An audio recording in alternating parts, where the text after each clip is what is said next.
Okay yan mga kabajads, no?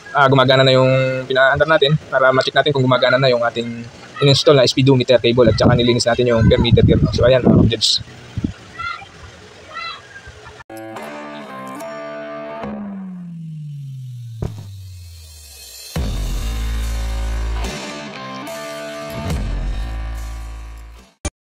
Magandang araw mga kabajads, no? So ito naman yung tutorial natin ngayong araw na to, no? So itong speedometer niya, so hindi na gumagana. Papalitan natin ng cable at lilinisin natin itong per meter gear. So ayan, kasi nyo naman, gumagana pa naman yung per meter gear niya. So lilinisin lang natin at papalitan natin ng bagong grasa. So ito yung kanyang speedometer cable. So putol na sa gitna, no?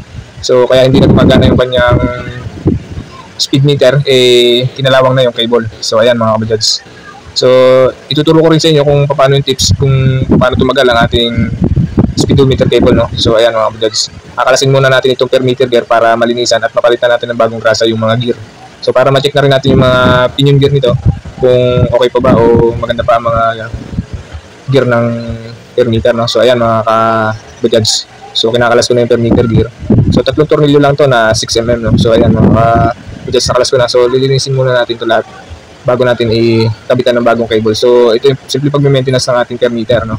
So para hindi siya umi-stuck o nasisira agad yung mga gear at yung cable, no? So ganito yung simple maintenance dyan mga kabajads para maganda yung performance niya, no? So ayan, nililinisin natin.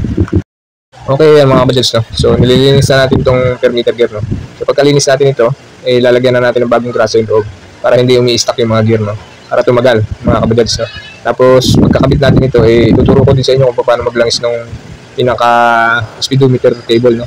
Sa loob para meron siyang langis sa loob ng cable at hindi agad siya kinakalawang, hindi agad napuputol. So para tumagal yung ating speed cable, no? So ayan mga kabajads.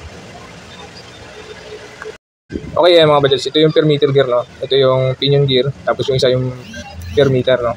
So yan yung kalimitang nasisira kapag nauubusan ng grasa itong loob ng per meter gear. So kaya i-check nyo din at may maintenance nyo din ng grasa yung per meter gear natin, no? Yung per meter gear assembly.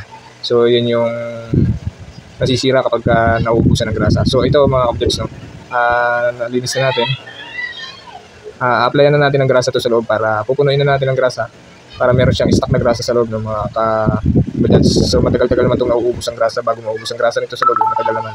So ayan mga kabajads, no? Ganito yung pagkagrasa niyan.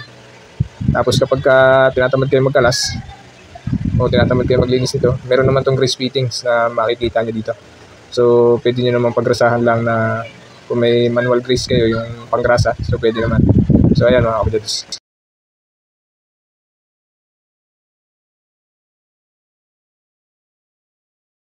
Okay yan mga kabajads, no? Ikakabitan natin ulit yung per meter assembly, no? So ayan, simple lang naman ikabit ito mga kabajads, madali lang naman ikabit yan. Mga kabajads, no? Okay, tapos na natin ikabit yung per meter assembly. So dito naman tayo sa cable, no? Sa speed cable. So lalangisan muna natin yung loob nito, no? So ito yung technique ng paglalangis niyan mga kabajads. So ayan, genuine parts yan, 348 ang price. So ito yung speed cable, no? So ang ginagawa ko dito pag naglalangis ako nito, hinuhugot ko muna yung pinaka-cable sa gitna, no? So tinatanggal ko muna yan. So ayan mga kabajads, ganyan ang ginagawa ko pag naglalangis diyan. Hinuhugot ko muna lahat para malangisan ko lahat yung loob, no? Para magkaroon ng stock sa loob na langis. So ayan mga kabajads, no? Tapos pinupuno ko ng langis yan mga kabajads. Yan yung ginagawa ko diyan bago ko ikabit mga kabajads para tumagal yung cable natin ng speedometer, no? So hindi agad siya kinakalawang.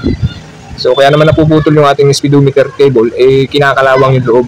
Nagkakaroon siya ng kalawang, kaya tumitigas ang ikot niya, napuputol siya hanggang sa maputol yun. Yun ang nagiging dahilan kung bakit napuputol agad yung ating mga speedometer cable, no? So kaya ito ang tips ko sa inyo, punuin nyo ng langis yung pinakagitna ng cable, saka nilalagay yung pinaka nagpapaandag dun sa per meter, no? So ayan mga kabajads, yun yung simple tips ko sa inyo kapag magpapalit kayo ng cable ng speedometer. So pagka pinakakala nyo marami ng langis dun sa loob, ibabalik nyo na itong pinaka-cable, no? So ayan mga kabajads. Okay yan mga kabajads, i-testing na natin, no? So kung gumagana na ba. So i-check natin, papandarin natin yan. Tapos ayan mga kabajads, gumagana na yung kanyang speed. So yun lang yung simpleng tips ko sa inyo kapag magpapalit kayo ng speed cable ng ating Bajaj RE, no? So ganoon lang yung mga simpleng technique, no? Para tumagal yung cable.